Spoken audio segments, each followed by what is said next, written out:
En detalle con Carolina Alzate, ella es investigadora de la Fundación Forjando Futuros. Carolina, buenos días, bienvenida a Consejo de Redacción, a esta mesa de trabajo. Buenos días, muchas gracias por la invitación. Con mucho gusto, Carolina. Bueno, Carolina, pues nos llama mucho la atención esta cifra, este dato que se entrega. Eso quiere decir que estamos muy lejos de lograr una indemnización a las víctimas del conflicto en Colombia, y prueba de ello también es la extensión que se dio el año pasado al papel que cumple la unidad para las víctimas en Colombia. Cuéntenos un poco más acerca de los detalles que se encontraron en esta investigación.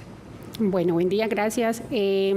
Nosotros llegamos a ese resultado de decir que nos faltan 64 años a nivel nacional y 178 en municipios PEDET, tras coger las cifras que establecen los COMPES de 2011, donde se presupuesta para ese primer inicio de la ley de víctimas 117 billones de pesos, y cuando llegamos a 2021, el COMPES, que da la prórroga, como lo decías ahorita, a la ley de víctimas, se identifica que de esos 117 billones, solo 8 billones habían sido dados a las víctimas en la indemnización administrativa. Eso nos quiere decir que de ese total de 117 millones, solo el 6% se dedicó de manera exclusiva a indemnizar a las víctimas.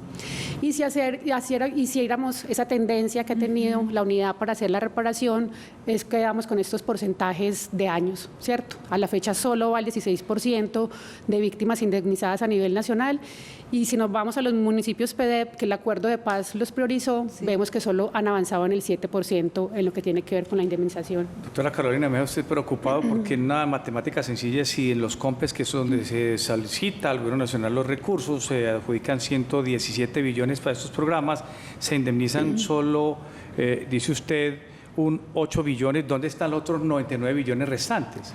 Por parte del gobierno se dice que se ha dedicado a infraestructura institucional. Esto al menos por parte de la Fundación Forjando Futuros, en el informe que hacemos con la Universidad de Valencia en España, decimos dónde está ese dinero, ¿cierto?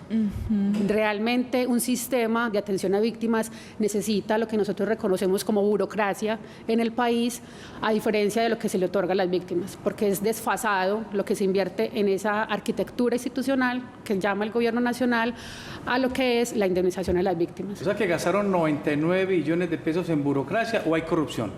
¿O no se sabe dónde está? No se sabe. Y serían 109 billones de pesos que por parte del gobierno se dice que es para la arquitectura institucional, o sea, todo lo que tiene que ver con el espacio físico de las oficinas, de las unidades de víctimas en la instancia nacional y departamental, pero eso nos parece excesivo a comparación como lo que llega directamente a las víctimas.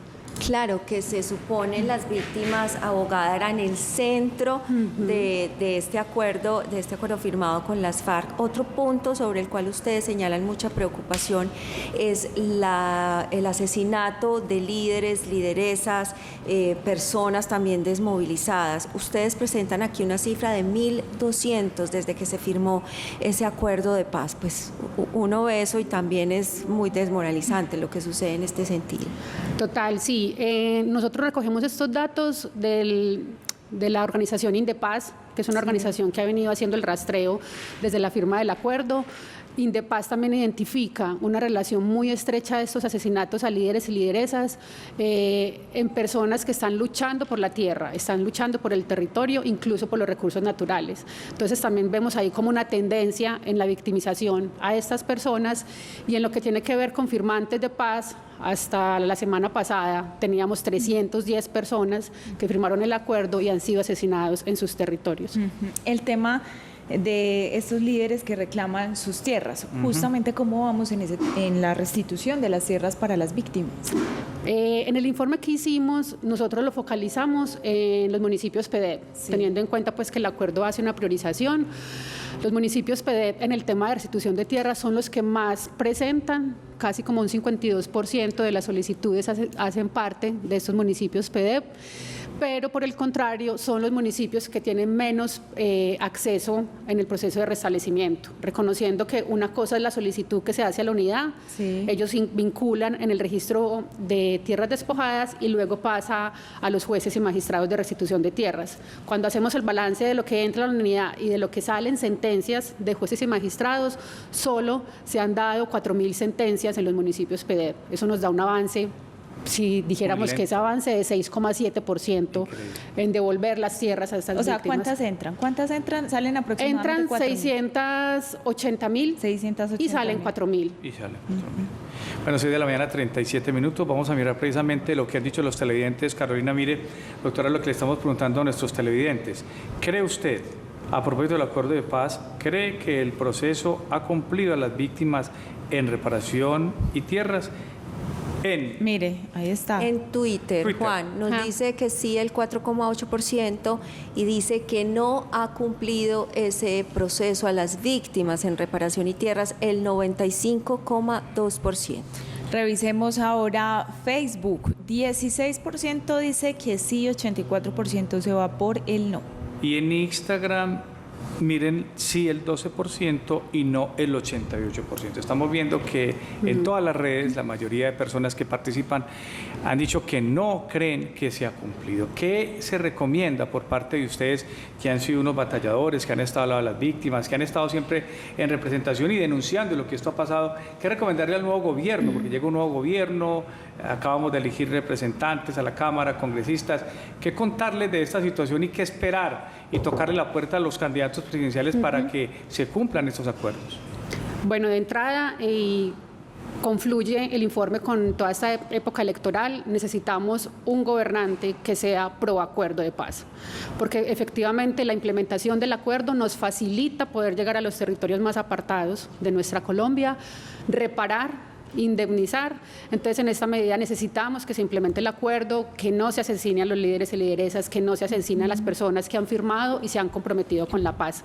En esa medida, lo que tiene que ver con restitución de tierras, desde el informe se propone una reforma a la ley 1448, tratando de incorporar a nuestro estamento normativo lo que se reconoce como la restitución administrativa, que es darle unas facultades a la unidad de tierras para que pueda restituir en los procesos que no hay opositores, que son alrededor del 60-70% de los procesos que recibe la unidad, y que no tenga que ir a la instancia judicial. Eso efectivamente puede facilitar.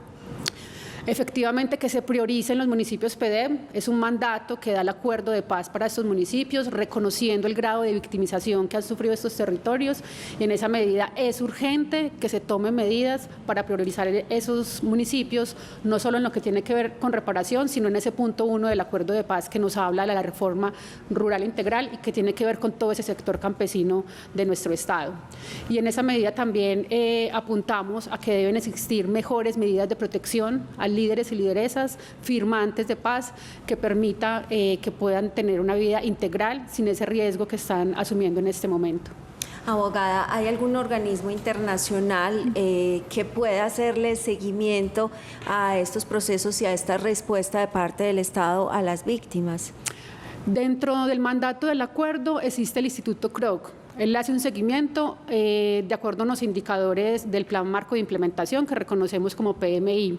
Nosotros como fundación y por parte pues, del acompañamiento de la Universidad de Valencia identificamos que ese seguimiento no es riguroso. No es riguroso porque es muy amplio en la información que brinda, no llega al detalle que debería darse de pronto en los municipios PDEP, y en esa medida consideramos que tampoco emite como recomendaciones al Estado. O sea, no es una fuerza coercitiva que le diga al Estado, usted debe cumplir. En este momento, la Corte Constitucional declaró un estado de cosas inconstitucionales en lo que tiene que ver con el asesinato de firmantes del acuerdo de paz, y en esa medida también nos da una alerta. ¿Qué está pasando con esa implementación?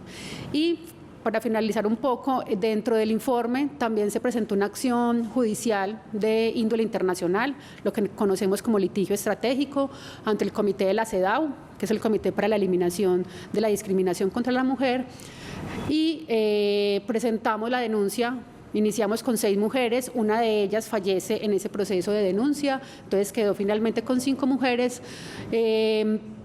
pidiéndole al Estado celeridad en esos procesos de restitución, especialmente lo que tiene que ver con las mujeres, que en nuestro caso que presentamos, mujeres del 2017 del municipio de Turbo, que presentaron su solicitud a la unidad de tierras y a la fecha no han tenido ninguna respuesta por parte de la entidad, teniendo en cuenta que ese es solo el primer momento que deben surtir las víctimas para reclamar sus tierras. Todos los días se vienen presentando incumplimientos del acuerdo, asesinatos de líderes, pero ¿qué decirle a estas personas? Porque todavía es posible desde el punto de vista legal declararse víctima y reclamar las indemnizaciones respectivas. Se podría animar desde esta tribuna para que la gente haga la reclamación, las que se sientan víctimas, dónde acudir, qué reclamaciones buscar, se necesita abogado, cómo es el trámite y decirles que hay que esperar por lo que usted ha dicho toda la mañana. Claro que sí, efectivamente la prórroga de la ley de víctimas se da hasta el 2031, tenemos todavía tiempo para poder acceder. En el informe también se ve una tendencia, que hay una disminución en la solicitud de restitución de tierras y es una tendencia elevada después de la firma del acuerdo. Disminuyen las solicitudes y disminuyen también las sentencias de restitución. También es un llamado, si es en el tema de restitución, es a las unidades territoriales. A nivel de Antioquia, pues aquí en Medellín está ubicada para el departamento de Antioquia, aún se pueden hacer solicitudes. No se necesita abogados, si bien hay organizaciones como la Fundación que representan a las víctimas, también la misma unidad de tierras puede hacer esa representación si hay que acudir a la instancia judicial. Carolina Alzate, abogada e investigadora de la Fundación Forjando Futuros. Pues Carolina, gracias por traernos ese tema tan importante. Nos deja un poco preocupados, pero es importante también visibilizar lo que está sucediendo en la implementación. Un feliz día. Muchas gracias, feliz día.